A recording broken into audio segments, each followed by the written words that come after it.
ಆತ್ಮೀಯ ಬಂಧುಗಳೇ, ಶ್ರೀಮದ್ ಭಾಗವತಂ ಸ್ಕಂದ 2 ಅಧ್ಯಾಯ 10 ಭಾಗವತವು ಸಕಲ ಪ್ರಶ್ನೆಗಳಿಗೆ ಉತ್ತರ.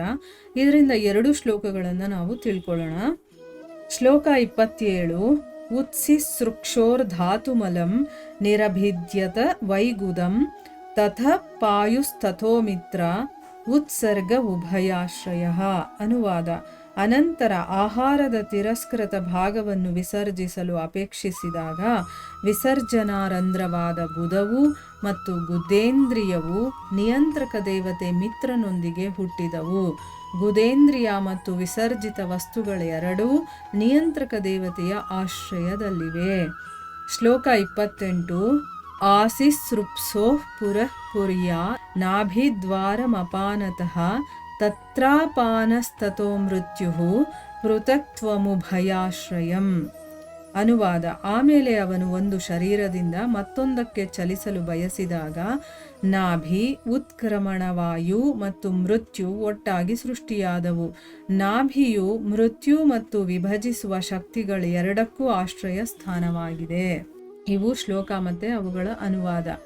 ಈಗ ನಾವು ಭಾವಾರ್ಥದ ಮೂಲಕ ನಾವು ಇದರ ಅರ್ಥವನ್ನು ತಿಳ್ಕೊಳ್ಳೋದಕ್ಕೆ ಪ್ರಯತ್ನ ಮಾಡೋಣ. ಓದ ಭಾಗದಲ್ಲಿ ಜನನೇಂದ್ರಿಯಗಳ ಬಗ್ಗೆ ತಿಳ್ಕೊಂಡ್ವಿ. ಅದು ಹೇಗೆ ಸೃಷ್ಟಿಯಾಯಿತು, ಅದರ ಕೆಲಸ ಕಾರ್ಯಗಳೇನು, ಹೇಗೆ ಭಗವಂತ ಅದನ್ನ ಕಂಟ್ರೋಲ್ ಮಾಡ್ತಾನೆ, ಆ ವಿಷಯವೆಲ್ಲ ತಿಳ್ಕೊಂಡ್ವಿ. ಈಗ ಈ ಶ್ಲೋಕದಲ್ಲಿ ಏನು ಹೇಳ್ತಾ ಇದ್ದಾರೆ ಅಂತಂದ್ರೆ, ಈಗ ಊಟ ಮಾಡ್ತೀವಲ್ವಾ, ಆ ಊಟ ಮಾಡದಂತಹ ವೇಸ್ಟೇಜ್ ಇದೆ, ಅಂದರೆ ಆಹಾರದ ತಿರಸ್ಕೃತ ಭಾಗ, ಅದು ಈಗ ಹೊರಗಡೆ ಹೋಗ್ಬೇಕು, ವಿಸರ್ಜನೆ ಆಗಬೇಕು. ಆ ವಿಸರ್ಜನೆ ಮಾಡೋದಕ್ಕೆ ಅವನು ಇಷ್ಟಪಟ್ಟಾಗ ವಿಸರ್ಜನಾರಂಧ್ರವಾದಂತಹ ಗುದ ಮತ್ತೆ ಆ ಒಂದು ಗುದೇಂದ್ರಿಯವನ್ನ ನಿಯಂತ್ರಣ ಮಾಡುವಂತಹ ದೇವತೆ ಮಿತ್ರ ಅನ್ನೋನು ಕೂಡ ಹುಟ್ಕೊಳ್ತಾನೆ. ಒಂದೊಂದು ಅಂಗದಲ್ಲಿ ನಮಗೆ ಒಂದೊಂದು ಪಾರ್ಟ್ಗೂ ಕೂಡ ಅದನ್ನ ನಿಯಂತ್ರಣ ಮಾಡುವಂತ ಒಂದೊಂದು ದೇವತೆ ಇದ್ದಾನೆ ಅನ್ನೋದನ್ನ ನಾವು ಇದರಿಂದ ಚೆನ್ನಾಗಿ ಅರ್ಥ ಮಾಡ್ಕೋಬಹುದು.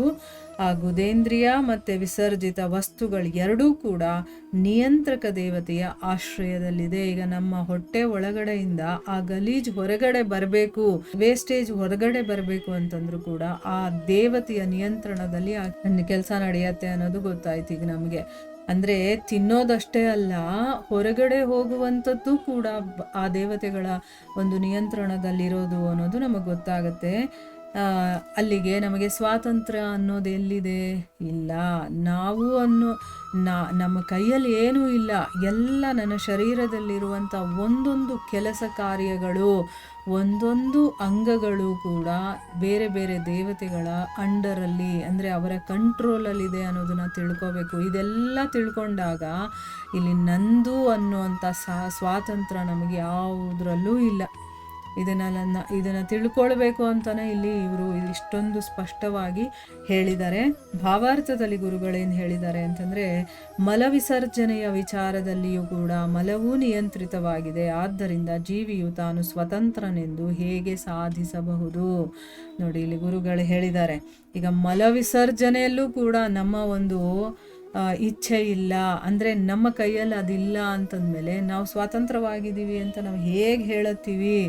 ನಾವು ಯಾವಾಗಲೂ ಅಧೀನರಾಗಿರಬೇಕು. ನಾವು ಅಧೀನದಲ್ಲೇ ಇರೋದು.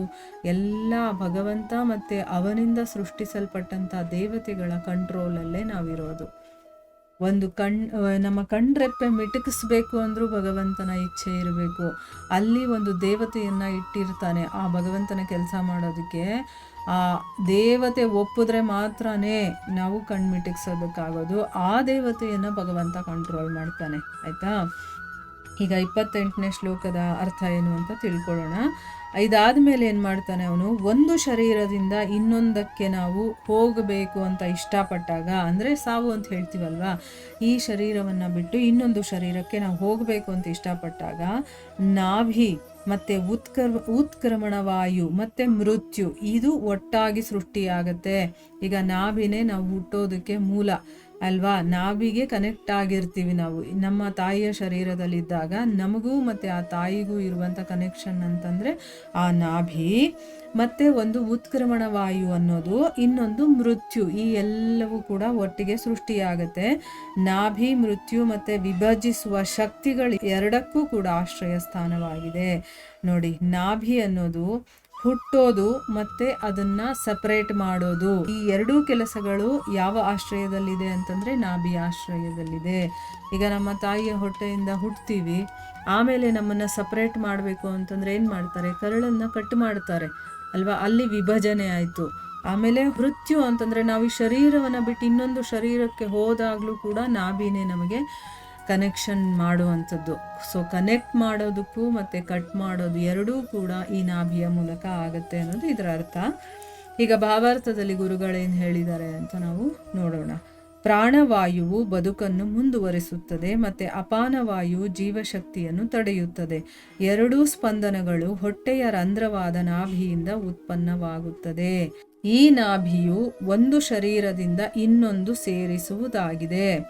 ಈಗ ಎರಡು ರೀತಿಯ ವಾಯುಗಳಿದೆ, ಒಂದು ಪ್ರಾಣವಾಯು, ಇನ್ನೊಂದು ಅಪಾನವಾಯು ಅಂತಂದ್ಬಿಟ್ಟು.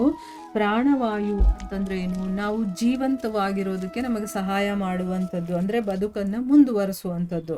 ಇನ್ನೊಂದು ಅಪಾನವಾಯು, ಅದೇನು ಮಾಡುತ್ತೆ, ನಮ್ಮ ಜೀವಶಕ್ತಿಯನ್ನು ತಡೆ ಹಿಡಿಯುತ್ತೆ.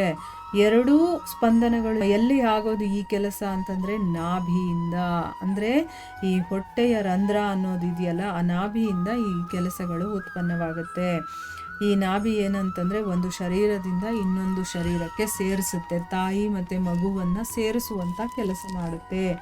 ಬ್ರಹ್ಮನು ಗರ್ಭೋದಕಶಾಹಿ ವಿಷ್ಣುವಿನ ನಾಭಿಯಿಂದ ಪ್ರತ್ಯೇಕ ಶರೀರವಾಗಿ ಜನಿಸಿದನು.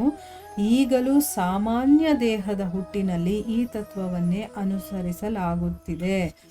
ಅಂದರೆ ಬ್ರಹ್ಮ ಹುಟ್ಟಿದೆಲ್ಲಿಂದ, ನಾಭಿಯಿಂದ ಅಂತ ನಮಗೆ ಗೊತ್ತಿದೆ. ಗರ್ಭೋದಕಶಾಹಿ ವಿಷ್ಣು ಅವನ ನಾಭಿಯಿಂದ ಬಂದು ಅವನು ಪ್ರತ್ಯೇಕವಾಗಿ ಹುಟ್ಟುತ್ತಾನೆ ಅಲ್ವಾ. ಅದೇ ಒಂದು ಪ್ಯಾಟ್ರನ್, ಅಂದರೆ ಅದೇ ರೀತಿಯೇ ಈ ಒಂದು ಪ್ರಪಂಚದಲ್ಲೂ ಕೂಡ ಹುಟ್ಟುವಂಥದ್ದು ಜೀವ. ಈಗ ಸಾಮಾನ್ಯ ದೇಹದಲ್ಲಿ ಇದೇ ತತ್ವನೇ ಅನುಸರಣೆ ಮಾಡಿದ್ದಾರೆ, ಅಂದರೆ ತಾಯಿಯ ಹೊಟ್ಟೆಯಲ್ಲಿದ್ದರೂ ಕೂಡ ಆ ನಾಭಿಯಿಂದನೇ ಅದಕ್ಕೆ ಕನೆಕ್ಷನ್ ಇರುವಂಥದ್ದು.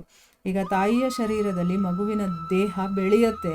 ತಾಯಿಯ ದೇಹದಿಂದ ಮಗು ಪ್ರತ್ಯೇಕವಾಗಬೇಕಾದ್ರೆ ನಾಭಿ ಸಂಧಿಯನ್ನು ಕತ್ತರಿಸಿ ಅದನ್ನು ಬೇರ್ಪಡಿಸಲಾಗುತ್ತದೆ.